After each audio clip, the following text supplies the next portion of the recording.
On the 26th of April 1986, the world stood still, gazing unknowingly upon the news coming out of the city of Pripyat after the number 4 reactor of the nearby Chernobyl nuclear power plant had exploded, leaving behind an inhabitable radioactive zone. Reports suggested that 31 people were killed as an immediate result, and that number rose to 50 shortly after. However, since then, the aftermath reports have been mixed, as the UN predicted that a further 4,000 people might eventually die, while others were suggesting the numbers could get as high as 300,000 deaths as a result of the radiation exposure. Since this tragic accident, we've seen numerous films, TV series, and of course video games attempting to tell the story of Chernobyl, either striving for accuracy or completely embellishing the story to entertain the masses. Chernobylite is the latest medium I've experienced that's trying to tell its own tale of the Chernobyl disaster, and it does not pull its punches when decorating the original story with a dark and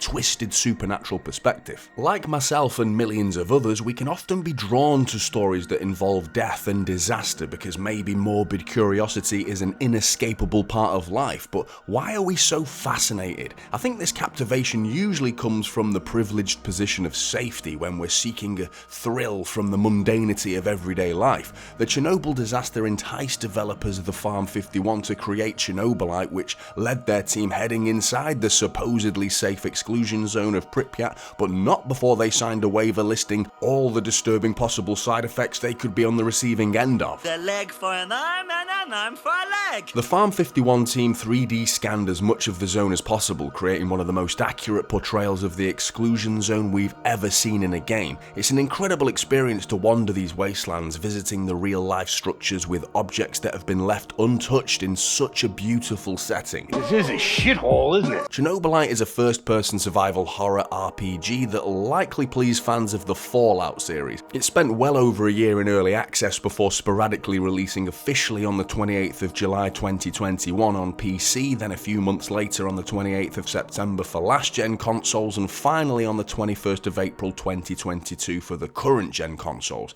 I remember asking the Farm 51 for a code when I first started this channel, and as tiny as I was back then, they were still kind enough to send me one. There, review it. I think even you, stupid as you are, can manage that. We play as Igor, a physicist that previously worked at the Chernobyl nuclear power plant and is searching for clues regarding the disappearance of his fiancée Tatiana 30 years ago. As Igor delves deeper into the exclusion zone, he'll encounter a military unit that are surveying the area for their own gains, and linked to those gains are those otherworldly humanoid creatures that you can see, and these will creep in and out of another dimension by these green portals as simply as walking through a door. The biggest threat throughout, though, is the Black Stalker, whose appearances are even more terrifyingly random. How did you get there? I was talking to you there.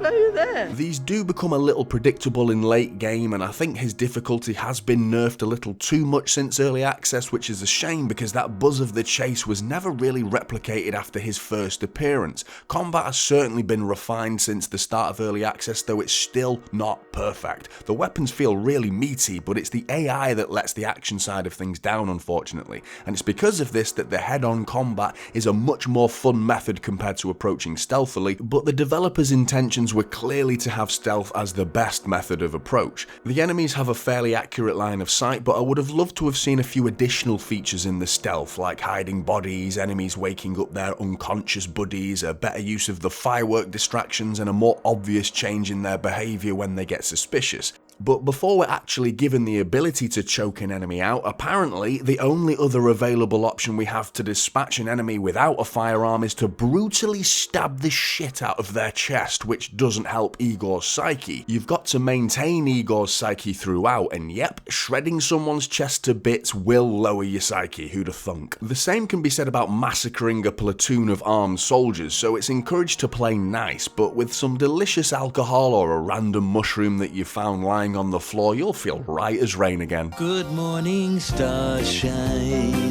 I've already mentioned the ultimate goal is to find Tatiana, but to achieve this goal, Igor must grow his team and in turn his base, which is this dingy little warehouse with an amazing scouting view over Pripyat acting as the backdrop for our mission plans. As we progress, we have the choice to recruit new team members, or you can just ignore them entirely, all of which can affect the final ending. The characters you'll meet offer different skill sets for Igor to learn from, and I thought it was really cool to manually learn each skill with the character offering some form of training. Each character is vastly different from one another, each having their own opinion on how you should approach the next mission.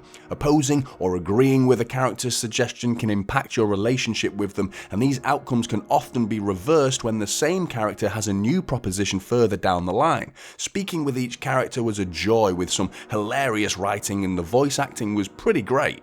When set to Russian, that is. I mean, come on, this is Ukraine. Which illiterate person needs to play the game without subtitles and could still claim to feel immersed when the protagonist is an Englishman that sounds like some soft-ass wet lettuce without being remotely close to sounding intimidating? Now shoot him, you fool! When there's nobody on Earth who isn't terrified of an angry Russian bloke other than an angrier Russian bloke. I'm going to fucking stab you. There's a stop-start structure to the game, which I actually quite liked, as we complete as many missions as possible to gather enough team members together as well as the necessary gear and information to give us an advantage on the final heist to rescue Tatiana. We can send each team member out on missions to hunt down specific needs like meds or food, with a likeliness of completion percentage given before we send them packing. It adds that genuine feeling of steady growth, feeling like we've earned the right to take on that final heist mission. Keeping your team happy as you approach the finale is a simple but rewarding feature, with little details like rewarding a slacker who failed a mission with double food rations to enjoy,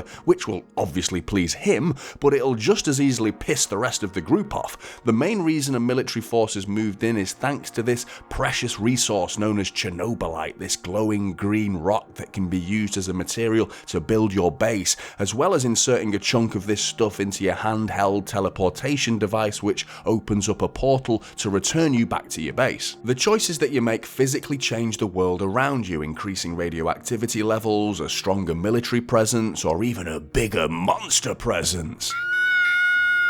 These choices can send you walking down the moral dilemma tightrope, and, as if your choices weren't difficult enough to begin with, eventually we're given those choices again. These trippy green portals we open don't just take us from one spot on Earth to another, we're taken to other dimensions with an alternative existence, and it's here where we're presented with the option to change, delete, or simply keep the memories from your playthrough so far. Changing your memories comes at a cost though, that obviously affects the world in the opposite way compared to your previous choice, and at a literal cost of some of those rare and hard-earned Chernobylite pieces. This was one of my favourite adaptations of a very familiar RPG mechanic. We've seen choices that affect the ending before, and we've seen the odd game give us a second chance in reversing that ending, but to walk down a corridor that's known as the fractal timeline, where all of your past choices were visible and amendable, was almost genius in my book. You wonder how some of these people get to the top? It's ideas like this. Brilliant! You'll get your hands on familiar weapons like a pistol, shotgun, and rifle, while eventually unlocking some rather spiffing scientific weapons. Early in the game, I dropped my first enemy, and being without a weapon, the first thing you try to do is pick up his weapon. To my horrific trepidation, the weapon was biometrically locked to the soldier whose chest I'd just obliterated with my knife. I actually quite liked this concept, but it quickly became pointless after you start to find unlocked weapons dotted around the place. It kind of feels like half an idea. This could definitely be integrated into the gameplay a little bit more, because locked weapons eventually become nothing more than an ammunition pickup. Where things do get a little bit more interesting though is the crafting of the weapons, with a very Metro, hands-on, apocalyptic style of weapon upgrades, with a good amount of tweaking available to amend all the weapons with new scopes and other handy gadgets. Oh, I love my gadgets. I love me gadgets. Now, the only way to upgrade your weapons is by, of course, exploring and picking the maps clean of all its goodies. So the loot system, it's pretty basic, with 4 material types of mechanical, chemical, flammable, and the most versatile mushrooms known to man, because who knew that mushrooms can be used to make yourself a nice little single bed, as well as a molecular plasma thrower. So this isn't quite like your in-depth Fallout system, with each item being broken down into the many different materials materials to craft with. Instead, it's just these 4 materials that are required to craft everything that's available to us. One thing I didn't like when scavenging was the over-dependency on the Geiger counter's extension that can highlight each item within your proximity. It's such a gamey process in such a realistic world, and it detracts from the incredible atmosphere, unfortunately. Everything is so well hidden in the world that it's impossible for you to see anything to pick up until you get close enough for it to be suddenly and very brightly highlighted. I would love to have a little more subtlety when it comes to scavenging. By all means, catch my attention with a little twinkle or something similar to that, but pressing a button that highlights everything around me has never been a good feature in any game in my opinion, and it's made even worse in games that have such a strong emphasis on scavenging. This searching extension can eventually be upgraded to highlight enemies too, and again, I'm not a fan. I was mostly excited by the materials I scavenged for the base building aspects of Chernobylite. I know this is one of those mechanics in games that's either completely ignored after the essentials are built, or if you're like me, you can spend hours and hours perfecting your new domicile. I loved it in Fallout 4 and I love it in Chernobylite. I was surprised by how many structures were available to build, with workstations specifically designed to build certain weapons and armor. I always take such pleasure in popping on my little builder's hat with an inventory packed full of mushrooms for making a vast array of structures for you and your team, from the simplistic single beds all the way up to, you guessed it, a suicide machine. You have selected clumsy bludgeoning. For an additional $10, would you like your eyes scooped out with a melon baller? What the heck, I'll treat myself. Crafting certain structures can even be done out in the wild too, with a little bit of an unrealistic system if I'm being honest, because apparently I need to build this monstrous laser cutting workbench just so I can craft a lockpick. I mean, come on, if I can build this dock-off workbench, then surely I would have been able to have whipped up a couple of piddly little lockpicks. The interesting structures that you can build out in the field though were the scientific ones, and these can change the regularity of random radioactive themed events like the Chernobylite storms, the radioactive levels in that particular area, and how often those lanky monsters will creep through their portals into our world. I really enjoyed the level of impact I had on the world around me, whether it was these structures or the choices that I make with the NPCs on my journey.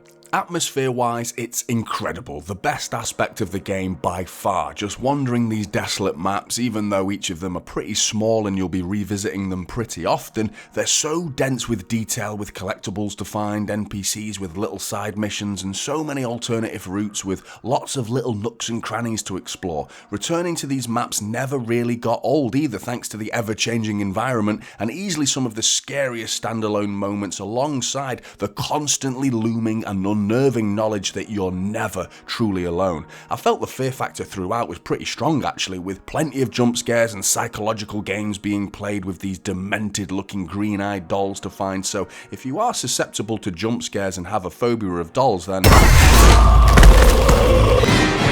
the biggest problem that I had with Chernobylite during the early access was the optimization. Now, the FPS in certain areas plummeted at times, but having been in touch with the incredibly active and responsive Farm 51 team, they've massively improved on the optimization side of things for its official release. Chernobylite is a must for fans of the Fallout series or the Stalker series, with varying prices between $20 to $30, depending on your platform, and clocking in around 15 to 20 hours of gameplay. I'd say it's definitely worth the price of admission. If you've played Chernobylite already though, I'd love to hear your thoughts in the comments, and I'll see you in the next one.